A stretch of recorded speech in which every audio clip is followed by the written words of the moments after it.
नमस्कार। आज का यह वीडियो एक स्पेशल वीडियो है और आशा करता हूँ कि हम लोग वामपंथ पर एक प्रबल प्रहार कर पाएंगे और आप लोग इस वीडियो को आगे शेयर करें, अपने राष्ट्रभक्त भाइयों के पास पहुँचाएं, बहनों के पास पहुँचाएं, माताओं के पास पहुँचाएं और जो अविद्या का आवरण फेंका गया है हमारे ऊपर, जो धूल झोंकी गई है सनातन के ऊपर, उस धूल को हटाने में अपना योगदान करें। 5 चीज़ें हमारे ऊपर प्रक्षेपित की जाती हैं या 5 आर्गुमेंट वामपंथी या वामपंथियों का जो इकोसिस्टम है, वह इकोसिस्टम जो मैंने आपको बताया है, उस इकोसिस्टम के लोग आपको 5 चीज़ें कहते हैं। पहली चीज़ जो करते हैं, हमारे पुराणों का मजाक बनाते हैं, हमारी कथाओं की खिल्ली उड़ाते हैं और उसमें से गलतियां निकालते हैं। दूसरा काम वो करते हैं, ऊंच नीच का झगड़ा करते हैं। तीसरा काम क्या करते हैं, वो अगड़ा और पिछड़े की बात करते हैं। चौथी बात क्या करते हैं कि साहब आप आतंकवाद की बात मत करिए, क्योंकि उससे ज़्यादा तो लोग रोड एक्सीडेंट में मर जाते हैं, या उससे ज़्यादा लोग तो हवाई जहाज की दुर्घटना में मर जाते हैं, या उससे ज़्यादा लोग तो पानी में डूब कर मर जाते हैं, या उससे ज़्यादा लोग तो कोई भूख से मर जाते हैं। इसलिए आतंकवाद की बात मत करिए, क्योंकि उससे ज़्यादा तो ऐसे मर जाते हैं। पांचवी बात जो कही जाती है कि सब बुरे नहीं हैं, केवल 10-15% अधिक से अधिक बुरे हैं, बाकी 80-85% लोग ठीक है, इसलिए आप सबको बुरा मत कहिए। ये 5 आर्गुमेंट है। मैं आपको इन 5 आर्गुमेंट का एक एक करके उत्तर देता हूं, नोट कर लीजिए। अब एक सबसे बड़ा जो मजाक वामपंथियों ने बनाया और वामपंथियों की इकोसिस्टम ने बनाया, वो बनाया कि सीता को राम ने क्यों बाहर निकाल दिया। अब ध्यान से सुनिए, हमारे शास्त्रों में हर चरित्र का अलग अलग वर्णन है। शिव पुराण में शिव की महिमा बताई गई है, देवी पुराण में देवी की महिमा बताई गई है। वो दोनों की निंदा नहीं है। जब हम नर्मदा के किनारे जाते हैं तो नर्मदा की स्तुति करते हैं, जब हम कावेरी के किनारे जाते हैं तो कावेरी की स्तुति करते हैं, और स्तुति ऐसी है कि लगेगा कि यह सबसे पवित्र नदी है। बट इसका अर्थ यह नहीं कि हम अब गंगा की निंदा कर रहे हैं या गंगा से तुलना कर रहे हैं। जहां पर जिसकी भक्ति होती है वहां पर उसका चरित्र बताया जाता है। उस चरित्र से दूसरे के चरित्र की तुलना नहीं करना होता है। रामचरितमानस में तो ये कथा नहीं है, बट रामायण की बहुत से रामायण में कथा है जिसमें सीता को वनगमन हुआ था जब वो प्रेग्नेंट थी।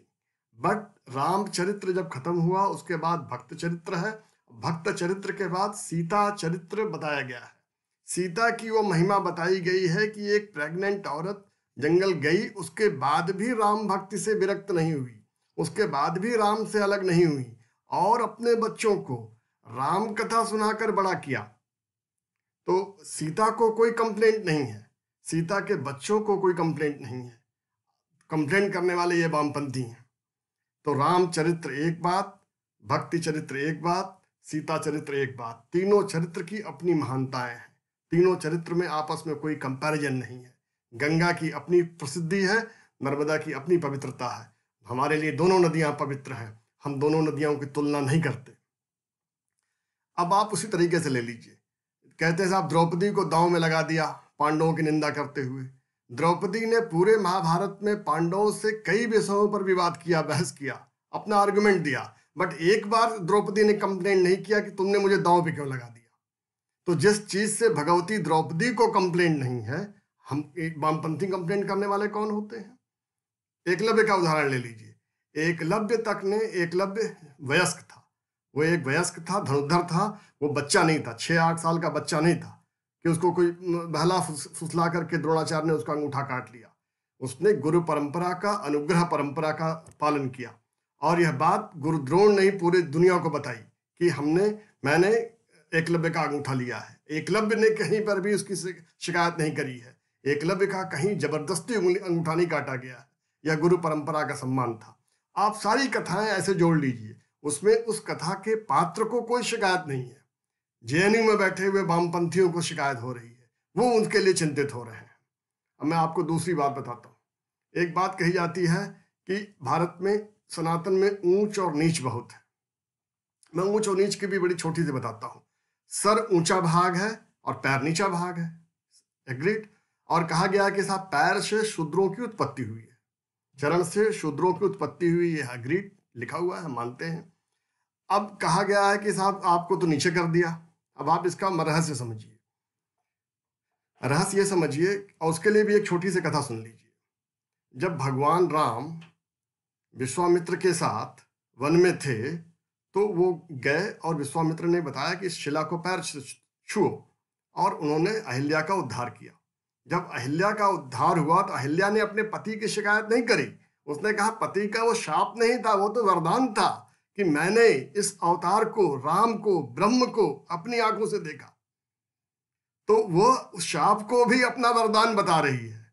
और उस कथा में इंद्र ने क्या किया, उसका अर्थ है कि लोग कहते हैं कि स्वर्ग में इंद्र है, ये सुख है, लेकिन इंद्र की कहानियों से, वरुण की कहानियों से यह बताया जाता है कि देखिए उन देवताओं में भी भोग विलास है, और वो वैराग्य, आपके अंदर वैराग्य पैदा हो, आप अपने स्वरूप को पहचाने कि स्वर्ग से भी ज्यादा अच्छी जगह पृथ्वी है, और अब अपने जीवन को जीवन मुक्त तो आप यहीं पे कर सकते हैं। उन कथाओं का अर्थ केवल वैराग्य पैदा करना है। खैर, हम उस कथा से हटकर यहाँ आते हैं।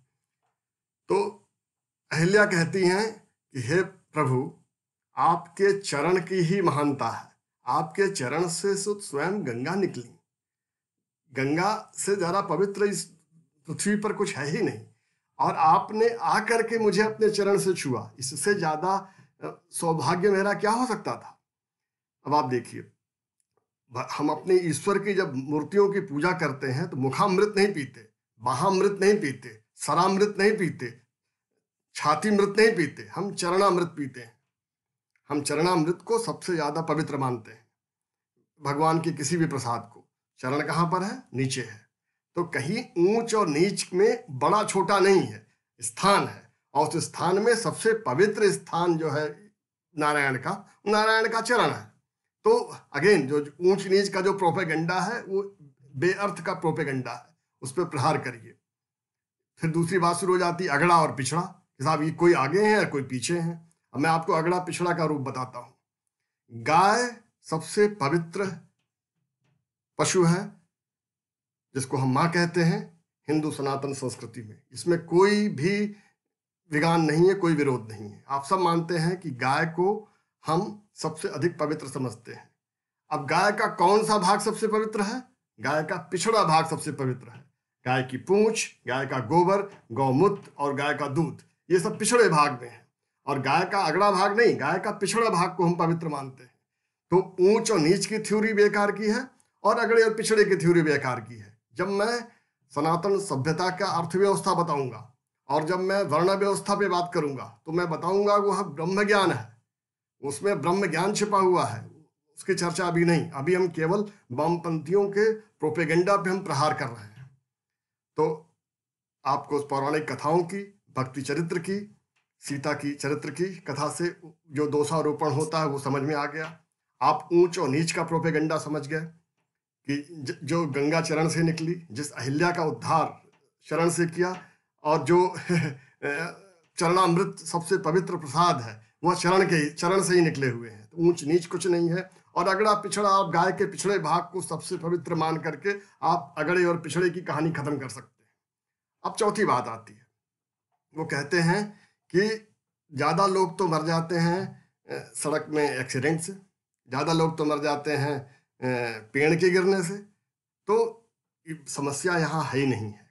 देखिए, अभी कुछ दिन पहले एक जहाज था, अभी भी है, उसका नाम बोइंग 737 मैक्स है। बोइंग 737 मैक्स को जमीन पर बैठा दिया गया है, वो उड़ नहीं रहे हैं। क्यों नहीं उड़ रहे हैं? क्या 10,000 बोइंग 737 में सब गिर गए? नहीं, केवल 2 या 3 गिरे। लेकिन उसके मैनुअल में डिफिकल्टी है। उसके मैनुअल में पाया गया कि कुछ गलतियां हैं, उस मैनुअल को ठीक किया जा रहा है।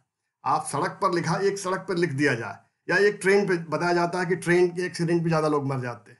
आप प्रयाग से दिल्ली जाने वाली प्रयागराज ट्रेन पे बैठिए और लिख दिया जाए कि प्रयागराज ट्रेन डिरेल होने वाली है कानपुर के पहले, लेकिन 2 ही डिब्बा में के लोग मरेंगे, बाकी 18 डिब्बे के लोग नहीं मरेंगे। क्या आप बैठेंगे उस ट्रेन में? जब ट्रेन बता दिया गया है कि कुछ लोग मर सकते हैं, दैट मीन्स कि उसके मैनुअल में गलती है। संकेत दे रहा हूं मैं नाम नहीं ले रहा हूं। तो जिसके मैनुअल में ही लिखा हुआ है कि आप मारे जा सकते हैं, तो चिंता की बात होती है। अब आप पांचवी बात बताता हूँ। लोग कहते हैं कि साहब केवल 10-15% लोग ही बुरे होते हैं, ज़्यादा लोग बुरे नहीं होते। मान लिया, इस बात को मान लिया। मैं आपको एक टॉफ़ी का डिब्बा देता हूँ। उस टॉफ़ी के बॉक्स में 100 टॉफ़ियाँ हैं। 15 टॉफ़ी जो है साइनाइड की हैं और 85 टॉफ़ी जो है दूध की मिठाई की हैं। अब आपको बोला गया आप आंख बंद करके एक टॉफ़ी निकाल लीजिए। मैं बता दूं, पूरे भारत में नहीं, पूरे दुनिया में एक भी आदमी टॉफ़ी नहीं निकालेगा, क्योंकि पता है कि उसमें 15 टॉफ़ी जहरीली है। मैंने अगेन संकेत दे दिया है। संकेत ले लीजिए और इन 5 बातों को पूरे भारत में वायरल कर दीजिए। नमस्कार।